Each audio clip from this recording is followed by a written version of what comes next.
Magic വൈകിട്ട് എന്താ പരിപാടി? വൈകിട്ട് എന്താ പൊറോട്ടയും ചിക്കനും? ഓഹോ, തിന്നണ കാര്യത്തെ പറ്റി അല്ലടാ പറഞ്ഞത്. നമുക്കിപ്പോ എന്തായാലും നമ്മൾ ഔട്ട്ഡോർ ഷൂട്ടിന് വന്നേക്കണേല് നമുക്ക് ആക്കില് തീർക്കണ്ടേ, എന്നാലല്ലേ നമുക്ക് സെറ്റ് ആവുള്ളൂ. അന്ന് നമുക്ക് ചായ കുടിച്ചിട്ടോ? ഓ, ചായ കുടിക്കാനൊക്കെ നിന്നെ ഇരുട്ടും, നമുക്ക് നമ്മുടെ വീഡിയോ എടുക്കാൻ പറ്റില്ല. നമുക്ക് ഇപ്പൊ എന്തായാലും എന്തെങ്കിലും ആക്കില് തപ്പി എടുക്കണ്ടേ, അടുത്ത ദിവസത്തെ വീഡിയോ നമുക്ക് അപ്ലോഡ് ചെയ്യണ്ടേ. എന്നാ ഓ, നീ നമ്മൾ രണ്ടും ഒന്നിച്ച് പോയാൽ ശരിയാവില്ല. നീ അങ്ങോട്ട് വെച്ചോ, ഞാൻ ഇങ്ങോട്ട് പോകാം. നമുക്ക് രണ്ട് ഡയറക്ഷനിൽ പോകുമ്പോ കാര്യം സെറ്റ് ആവും. എന്നാ ശരി. നിനക്ക് ഒറ്റക്കോ വീഡിയോ എല്ലാം ഉണ്ടോ? എന്റെ മാജിക്കേ, പേടിയോ? എനിക്കോ? പണ്ടത്തെ പെൺപിള്ളേരെ പോലെ നല്ല ഇപ്പോഴത്തെ പെൺപിള്ളേര് പുലികള്. അതുകൊണ്ടേ നീ നിന്റെ കാര്യം മാത്രം നോക്കിയാൽ മതി. നീ പോയി നോക്കാൻ നോക്കട്ടോ. ഓ, ശരി ശരി. അപ്പോൾ നമ്മുടെ ആക്രി ഹണ്ട് സ്റ്റാർട്ട് ചെയ്തിട്ടുണ്ട്. അപ്പം ഞാൻ ഈ വടിയും കൊണ്ട് നടക്കുന്നതുകൊണ്ട് നിങ്ങളൊന്നും ചിന്തിക്കണ്ട. നമുക്ക് ഈ പറഞ്ഞ ഇതിലൊക്കെ നോക്കാനും പിന്നെ എന്തെങ്കിലുമൊക്കെ ഒരു ഇത് വന്ന് കഴിഞ്ഞാൽ അടിച്ചു കൊല്ലാനും ഒക്കെ ഉപകാരപ്പെടുമല്ലോ, അതുകൊണ്ടാണ്. ഇവിടെ ഒരു സാധനമുണ്ട്. എവിടെ? ഇത് കൊള്ളാം മാജിക്കേ. ഇതുകൊണ്ടൊരു അടിപൊളി സാധനം ഉണ്ടാക്കാം.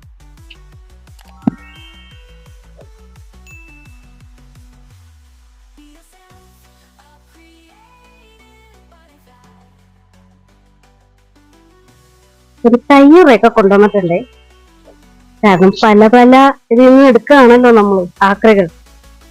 അപ്പൊ അതുകൊണ്ട് നമ്മൾ അതിൻ്റെതായ സേഫ്റ്റി മെഷർമെന്റ്സുകൾ കയ്യിൽ കരുതിയിട്ടുണ്ട്. അപ്പൊ നമുക്ക് എടുത്താലോ.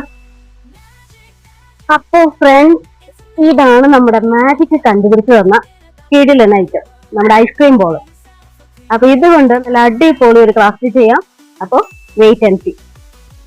അപ്പം നമ്മൾ കളക്ട് ചെയ്ത് വെച്ചിരിക്കുന്ന ഐസ്ക്രീം ബോളൊക്കെ ഞാൻ നന്നായിട്ട് കഴുകിയെടുത്തിട്ടുണ്ട്. ബാക്കി അതിൻ്റെ നമ്മൾ സപ്പോർട്ട് ചെയ്ത് നമുക്ക് കത്രികയും പശയും മറ്റു കാര്യങ്ങളൊക്കെ നമ്മൾ എടുക്കാറുണ്ടല്ലോ, അതൊക്കെ നമ്മൾ എടുത്ത് വെച്ചിട്ടുണ്ട്. അപ്പോൾ നമ്മൾ ആദ്യം ചെയ്യേണ്ടതെന്ന് പറഞ്ഞാൽ ഈ ഐസ്ക്രീം ബോളിൻ്റെ, ഇപ്പോൾ ഞാൻ ഉണ്ടാക്കാൻ ഉദ്ദേശിക്കുന്നൊരു സംഭവത്തിന് ഈ ഐസ്ക്രീം ബോളിൻ്റെ ആ രണ്ട് താഴെ വരുന്ന ആ ഒരു ഭാഗം നമ്മൾ അങ്ങ് കട്ട് ചെയ്ത് കളയാണ്. അപ്പോൾ അത് കറക്റ്റായിട്ട് ജോയിൻ ചെയ്തിരിക്കും.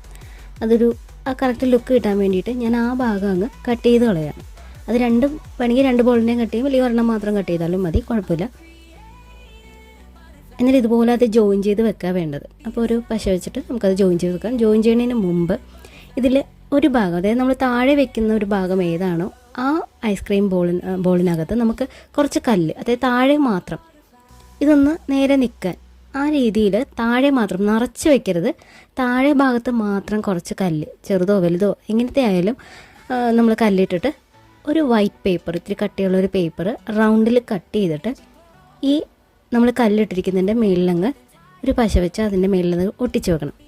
അതായത് ആ ഒരു കല്ല് കാണാത്ത രീതിയിൽ, കാണാതിരിക്കാനും അതുപോലെ തന്നെ ആ കല്ല് അവിടെ നിന്ന് ഇങ്ങനെ അങ്ങോട്ടും ഇങ്ങോട്ടും തിരിഞ്ഞ് വീടിനും പോകാതിരിക്കാനും വേണ്ടിയിട്ട് ആ ഒരു ഐസ്ക്രീം ബോളിൻ്റെ അതേ അളവിൽ തന്നെ ഒരു വൈറ്റ് പേപ്പർ, ഇത്തിരി കട്ടിയുള്ള പേപ്പർ കട്ട് ചെയ്ത് അതിനകത്ത് കണ്ടോ ഇതുപോലെ വെച്ചിട്ട് പശ വെച്ചൊന്ന് ഒട്ടിക്കുക. അപ്പോൾ സംഭവം നീറ്റുമാവും, നമുക്കത് ആ കല്ല് അങ്ങോട്ടും ഇങ്ങോട്ടും അനങ്ങിയത് പ്രശ്നവും വരില്ല. അപ്പം ഞാനിത് ഒട്ടിച്ചെടുത്തിട്ടുണ്ട്. ഇനി നമുക്കിത് അടുത്ത സ്റ്റെപ്പ് എന്ന് പറയുന്നുണ്ടോ, ഈ സംഭവം പിന്നെ ഇതുപോലെ ഇങ്ങനെ ആടിക്കളിക്കുകയുള്ളൂ, വീഴില്ല. നമുക്കിത് എത്ര മാത്രം ഇങ്ങനെ ഡാൻസിങ് ഡോള് പോലെ നമുക്ക് ചെയ്തെടുക്കാവുന്ന ആ രീതിയിലായി വരും. പിന്നെ ഇത് പെയിൻറ്റ് ചെയ്യാം. അപ്പോൾ ഞാൻ ഉണ്ടാക്കാൻ പോകുന്ന ഒരു സംഭവത്തിന് നമുക്ക് വേണ്ടത് ഒരു സ്കിൻ കളറാണ്. അപ്പോൾ ഞാൻ സ്കിൻ കളറാണ് ഈ ഒരു രണ്ട് ബോളും കൂടി ഒട്ടിച്ചതിൽ മൊത്തത്തിൽ ഞാൻ ആ ഒരു സ്കിൻ കളറാണ് അപ്ലൈ ചെയ്ത് കൊടുക്കുന്നത്.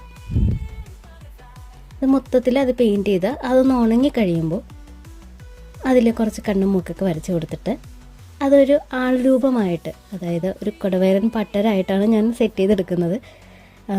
അപ്പോൾ അതിന് ആ ഒരു ലുക്കിൽ ഒരു ചതനക്കുറിയും കസവും മുണ്ടൊക്കെ സെറ്റാക്കിയിട്ട് ആ ഒരു രീതിയിലാണ്.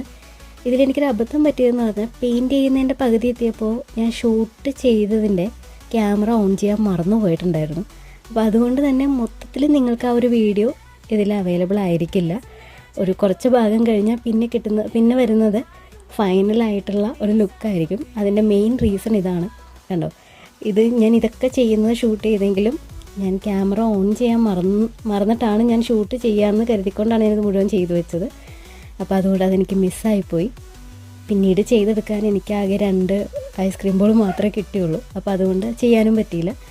അപ്പം ഞാനിത് പെയിൻറ്റ് ചെയ്തെടുത്തിട്ട് അതിൽ ഔട്ട്ലൈനായിട്ട് ഈ ഒരു 3D ലൈനർ വെച്ചിട്ട് ഞാൻ ഔട്ട്ലൈൻ കൊടുത്തിരിക്കുന്നത്. മാലയും അതുപോലെ ആ ഒരു സംഭവമൊക്കെ സെറ്റ് ചെയ്തത് അങ്ങനെയാണ്. അപ്പോൾ ഇതാണ് നമ്മുടെ ഫൈനൽ ലുക്ക്. ഡാൻസിങ് ഇത് നമുക്ക് ഏത് രൂപത്തിൽ, ഞാൻ ഇങ്ങനെ ഒരു ഫണ്ണി ലുക്ക് കൊടുത്തു എന്നേ ഉള്ളൂ നമുക്ക്, അല്ലെങ്കിൽ ഇങ്ങനത്തെ ഒരു ലുക്ക് കൊടുത്തു എന്നേ ഉള്ളൂ. നമുക്ക് ഏത് രീതിയിൽ വേണമെങ്കിലും ചെയ്തെടുക്കാം. ഒരു ചെറിയ പാവാടയും ബ്ലൗസും ഒക്കെ ഇട്ടിരിക്കുന്ന ആ ലുക്കാക്കി വേണമെങ്കിൽ എടുക്കാം. അപ്പോൾ എങ്ങനെയായാലും നിങ്ങളുടെ മനോധർമ്മം അനുസരിച്ചിട്ട് നമുക്കിതുപോലൊരു ഡാൻസിങ് ഡോളായിട്ടത് സെറ്റ് ചെയ്തെടുക്കാം.